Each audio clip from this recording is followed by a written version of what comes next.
Olá, estudantes da Bíblia!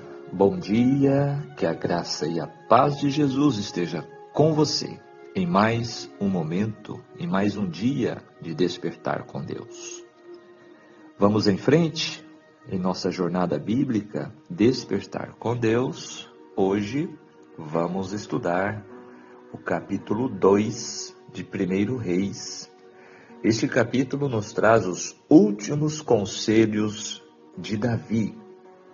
Chegou o momento em que Davi agora vai, como seus antepassados, morrer. E então ele aproveita estes momentos finais para aconselhar seu filho Salomão, que o sucederia no trono. Inclusive já estava coroado rei, né? Qual o valor que você já deu ou tem dado aos conselhos de teu pai, bem como da mãe? Creio que a maioria de nós, adultos, levamos em nossas vidas as lembranças de palavras e conselhos que recebemos de nossos pais em nossa infância, nossa juventude, e que servem como um guia importante na tomada de nossas decisões. No capítulo de hoje, vamos ver Davi em seus últimos momentos de vida deixando os últimos conselhos ao jovem filho e agora rei de Israel, Salomão. O capítulo 2 de 1 Reis é um momento crucial na transição do reino de Davi para seu filho Salomão. O capítulo começa com a morte de Davi, que antes de falecer reúne Salomão e lhe dá instruções valiosas sobre como governar Israel. Davi enfatiza a importância de seguir os caminhos do Senhor e obedecer às suas leis, lembrando a Salomão que a fidelidade a Deus é fundamental para o sucesso de seu reino. Prepare-se para uma reflexão rica e significativa sobre os desafios da liderança e a importância de um legado ético. Essa é a nossa introdução, nosso epílogo no estudo de hoje do capítulo 2. Se você puder, deixe o seu like, o seu joinha, compartilhe, convide alguém para aprender junto conosco na Palavra de Deus. Vamos aos comentários, vamos à análise, são 46 versículos. Vamos ver os destaques que este capítulo apresenta para nós. Então, o versículo 1 nos diz que Davi, sentindo que estava chegando a sua morte, ele agora chama Salomão. Este capítulo narra como o reino foi assegurado nas mãos de Salomão. No versículo 2, nos ensina que a morte, o caminho de todos os mortais. A morte não é parcial. Os grandes heróis da história vão para o mesmo lugar que o mais humilde dos homens, a sepultura. Esta é uma realidade humana, né?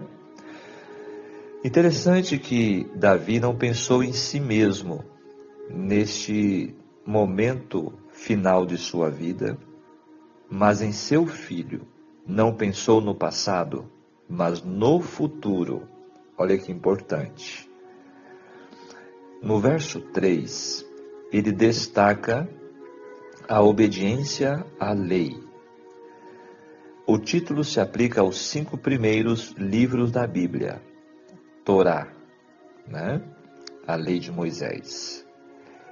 No verso 4, se teus filhos, a promessa divina de uma dinastia para Davi. Lembra do concerto que Deus, a aliança que Deus fez com Davi, com relação à sua descendência? Então, Davi nunca esqueceu desta aliança. E aqui ele passa para Salomão toda a responsabilidade de permanecer fiel a esta aliança. Isso é muito importante e uma lição para nós relacionada aos nossos filhos. Que legado temos passado a eles, né? Qual a nossa principal preocupação para com eles? No verso 5, Davi agora traz os conselhos a Davi relacionado ao reino. Aqui ele fala dos dois comandantes, Joabe e também ele fala de Joiada, né?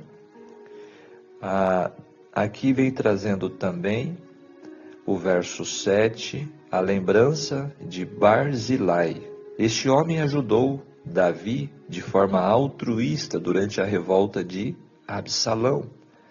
E Davi agora lembra-se deste amigo que o apoiou no momento difícil. Ele lembra no verso 8 de Simei, este homem agora no sentido contrário de Barzilai. Ele tinha agido de forma desleal com Davi. Ele era um benjamita. E Davi, então, passa a instrução para que Davi fizesse justiça.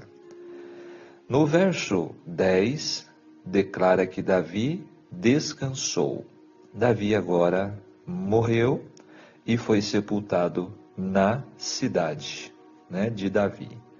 40 anos reinou em Israel. Do verso 13, descreve, agora sim, a presença de Adonias vindo falar com Batseba. E ela pergunta, é de paz a sua vinda?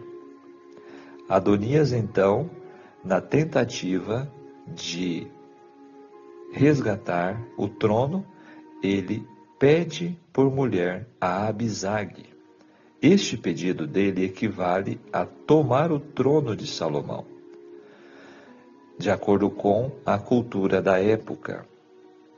E aí no verso 22, por que pedes Abisag? Salomão, quando Batseba foi falar com Salomão, ele disse, por quê? Salomão compreendeu que este pedido nada tem a ver com os encantos da sunamita, mas é parte do plano de Adonias e seus amigos para dar ao público a impressão de ser ele o verdadeiro rei, herdeiro, filho de quem Davi se poderia esperar, esposa do rei falecido. Então era mais uma tentativa de Adonias para uma conspiração, já que a primeira tinha dado errado, né? Então Salomão entendeu que Adonias não poderia permanecer vivo. Era uma traição e, como tal, seria punido com morte. No verso 24, o plano de Adonias não ia só contra os homens, mas contra Deus também, pois Deus havia estabelecido Salomão no trono de seu pai. Vemos também no verso 26 que o sacerdote Abiatar, que era descendente de Eli, este sacerdote só foi banido, mas não foi morto. Então ele foi tirado do seu cargo e foi enviado, né, para outra terra, Anatote, a cidade dos levitas. No verso 29, descreve aqui o direito de asilo era oferecido somente aos que acidentalmente provocavam a morte de alguém.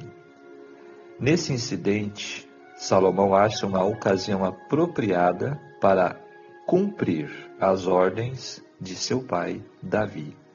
E então, Adonias, Joabe, na verdade, aqui ele foi tentar este recurso de misericórdia, mas o altar dava asilo apenas para os inocentes, e esse não era o caso de Joabe e ali Joabe foi morto. Agora, falando de Benaia, no verso 30, foi quem executou esta ordem de Salomão. Interessante que Joabe, um grande general, comandante, era um homem que venceu muitas batalhas, mas não venceu a batalha contra o próprio eu. Então, assim também Joabe foi morto e encerrou aqui a sua trajetória. Agora, nós vemos o versículo 40, Simei. A narrativa não diz se a viagem de Simei a Gate para trazer de volta seus servos tinha sido feita de boa fé ou não. O fato é que ele desobedeceu a ordem do rei diante de um voto quebrado. Agora ele também foi morto. A maldade no verso 44. Um exame cuidadoso das passagens bíblicas que descrevem as atividades de Simei leva-nos a crer que o seu arrependimento não foi sincero e que ainda faria uso da primeira oportunidade para trair a Salomão. Por isso, o Senhor fez recair sobre a cabeça dele, diz o verso. Deus não executa de forma arbitrária a sentença contra a transgressão. No julgamento, o que isso nos ensina? Os pecadores colhem o que eles próprios plantaram. Foi a iniquidade de Simei, não apenas o julgamento de um rei terreno que o condenou à morte. Assim, encerra este capítulo. Foram completadas as tarefas que Davi, imediatamente antes de morrer, atribuiu a Salomão. Então fica um destaque aqui neste capítulo, que Salomão levou a sério os conselhos finais de seu pai.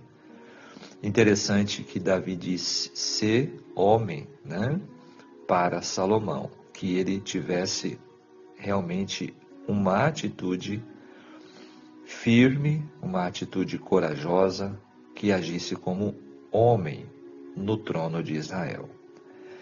Agora o espírito de profecia nos diz o seguinte: Salomão foi ungido e proclamado rei nos derradeiros anos de seu pai Davi, o qual abdicara em seu favor. Os primeiros tempos de sua vida foram promissores e era propósito de Deus que ele fosse de força em força, de glória em glória, aproximando-se cada vez mais da semelhança do caráter de Deus, inspirando assim o seu povo a cumprir sua sagrada incumbência, como depositários da verdade divina. Davi sabia que o elevado propósito de Deus para com Israel só se realizaria se dirigentes e povo procurassem com incessante vigilância atingir a norma estabelecida para eles. Ele sabia que para seu filho Salomão correspondesse a confiança com que Deus se agradara em honrá-lo, o jovem governante não devia ser meramente um guerreiro, um estadista, um soberano, mas um homem forte, bom, um ensinador de justiça, um exemplo de fidelidade. Olha que importante. Com terno fervor, Davi exortou Salomão a ser varonil e nobre, a mostrar misericórdia e magnanimidade a seus súditos, e em todo o seu trato com as nações da terra, honrar e glorificar o nome de Deus e tornar manifesta a beleza da santidade. As inúmeras experiências difíceis e notáveis pelas quais Davi passara durante o curso de sua vida, haviam-lhe ensinado o valor das mais nobres virtudes, e levaram-no a declarar a Salomão, em suas instruções no leito de morte: haverá um justo que domine sobre os homens, que domine no temor de Deus, e será como a luz da manhã, quando sai o sol, da manhã sem nuvens, quando o seu esplendor, e pela chuva a erva brota da terra. Esta era a profecia, né? Que haveria um justo. 2 Samuel 23, versos 13 e 4. E aqui no livro Patriarcas e Profetas, página 26. Quais são as lições que devemos aplicar em nossas vidas, conforme o capítulo de hoje traz a todos nós? A monarquia humana geralmente foi marcada pela autoridade, assassinato, a fim de ser estabilizada. Seria plano divino? Reflita na última sentença deste capítulo, escrito pelo autor inspirado, conforme traduzido no hebraico ao português na Bíblia de Jerusalém. E a realeza, então, consolidou-se nas mãos de Salomão. A Bíblia de Estudo Andrews faz a seguinte síntese. Este capítulo narra como o reino foi assegurado nas mãos de Salomão. Começou com as instruções de Davi ao filho sobre como executar justiça, proteger seus aliados e eliminar inimigos em potencial. Por mais que esteja dando certo, nunca tinha sido plano de Deus que seu povo tivesse um rei à parte dele. Israel, por ter escolhido um rei, haveria de sofrer para o resto de seus dias por sua decisão desastrada. Contudo, o que percebemos? Deus estava sendo paciente, amoroso e gracioso. Por isso, como devemos ser todos gratos por Deus? Ainda estar disposto a trabalhar conosco, não importando como tenhamos errado o caminho. Isso nos ensina que certamente Deus cede, abre mão e adapta-se para não perder pessoas criadas à sua imagem e semelhança. Deus ajuda, abençoa e guia, mesmo quando seus filhos descambam por caminhos que ele nunca traçou. Merece mesmo a nossa devoção, amor e adoração, pois ele é Rei dos Reis, o Rei de justiça e de misericórdia. Portanto, capítulo 2 de 1 Reis nos convida a considerar como as lições de justiça e liderança podem ser aplicadas em nossas vidas diárias.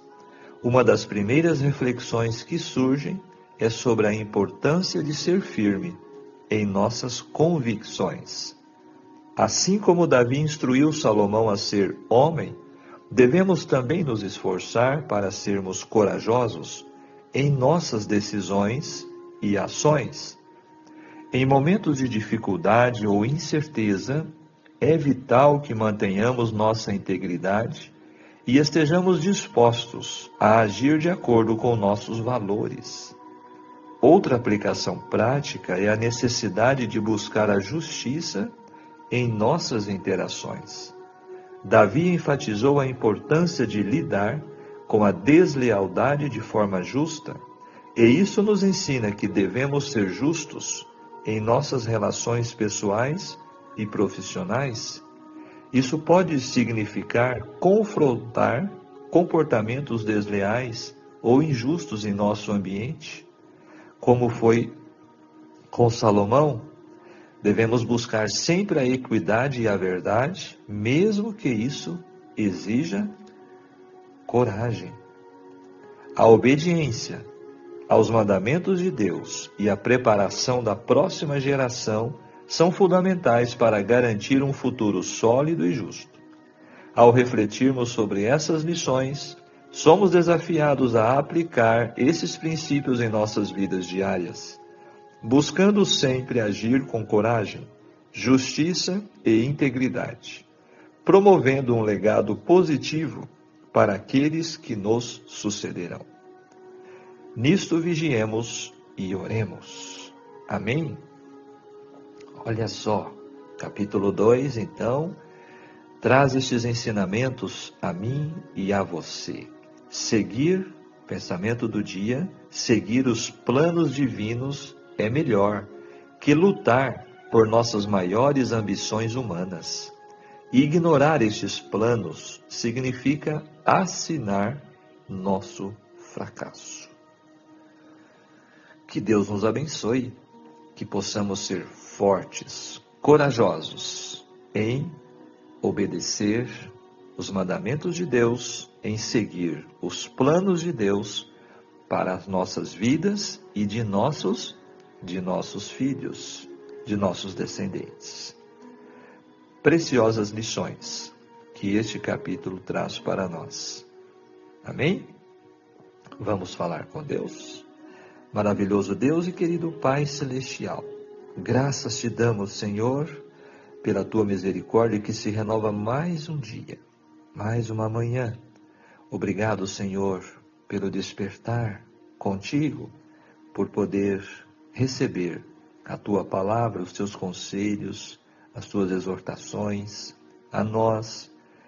Queira, Senhor, nos ajudar, que possamos, como Davi, como Salomão, que possamos ser firmes a favor da verdade, da justiça e também da misericórdia. Ajuda-nos, Senhor, a sermos cada vez mais semelhantes a Ti. Transforma os nossos corações. Venha abençoar a nossa jornada diária contigo. Abençoe a cada participante em nome de Jesus. Amém. Que Deus te abençoe, que Deus te guarde. Ficamos por aqui, mais um passo que demos, avançando em nossa jornada bíblica. E se você puder, deixe o seu comentário, o que você achou, o que chamou a sua atenção no capítulo de hoje. Compartilhe e deixe o seu joinha. E até amanhã, se Deus assim nos permitir. Tchau, tchau.